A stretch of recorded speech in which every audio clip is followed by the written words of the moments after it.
أهلا بكم وأهلا بحضراتكم في لقاء جديد. طبعا كلنا عارفين إن الحج هو من أركان الإسلام، والحج هي أعظم شعيرة في هذه المناسك. طبعا الحج عندنا عرفات، قال النبي صلى الله عليه وسلم: الحج عرفة، وكأنه حصل ذلك في يوم عرفة.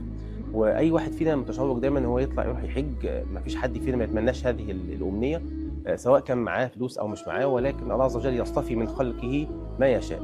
فالحمد لله رب العالمين من عليا السنه دي ان انا اطلع مع مشايخ افاضل، ومع رفقه امنه ورفقه محترمه جدا، قائمين عليها شركه اسمها شركه ترويه ترافل. هذه الشركه يعني شركه قائمه بذاتها، وطبعا ليها مميزات كتيره جدا وليهم فضل كبير جدا على الناس بعد رب العالمين.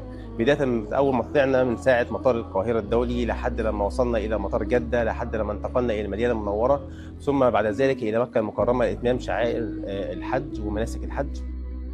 وطبعا كان هذه الرحله فيها وقفات كتيره جدا، ولو وقفت عند كل وقفه لن ينتهي. ولكن سبحان الله العظيم هي ايه؟ حاجات معينه. فمن هذه الوقفات واهمها هي المسجد النبوي الشريف. كل الناس بيتمنوا ان هم يروحوا يزوروا الروضه الشريفه، يتمنوا يروح يزور قبر النبي صلى الله عليه وسلم. هذه اللحظه التي يعني تزرف فيها الدموع وتسكب فيها العبرات. فالله تبارك وتعالى يمن على من يشاء في هذا، والحمد لله الشركه وفرت وحجزت لكل الناس، سواء كانوا رجال صغيرين نساء اطفال، اي حد كان معانا راح الروضه الشريفه. ودي مش اي حد بيروحها، ولكن فضل رب العالمين كتير علينا يعني. وطبعا هذه الشركه من اسباب فضل رب العالمين علينا، ان احنا رحنا الروضه وتمتعنا فيها وصلينا ركعتين فيها، ثم بعد ذلك زرنا قبر النبي صلى الله عليه وسلم، سواء كنا رجال او نساء. ثم انتقلنا إلى مكة المكرمة مرورا بالمزدلفة ومنى ورمي الجمرات. كل هذا فعلناه بفضل الله عز وجل، وكله بتوفيق ربنا.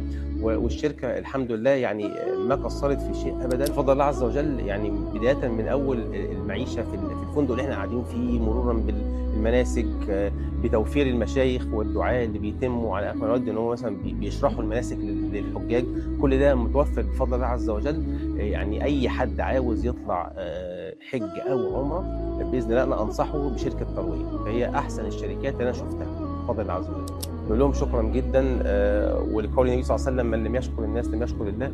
فيعني شركه ممتازه، جزاكم الله خيرا على كل ما فعلتموه وكل ما قدمتموه لنا. وان شاء الله نشوفكم المره الجايه معانا في شركه ترويه باذن الله. والسلام عليكم ورحمه الله وبركاته.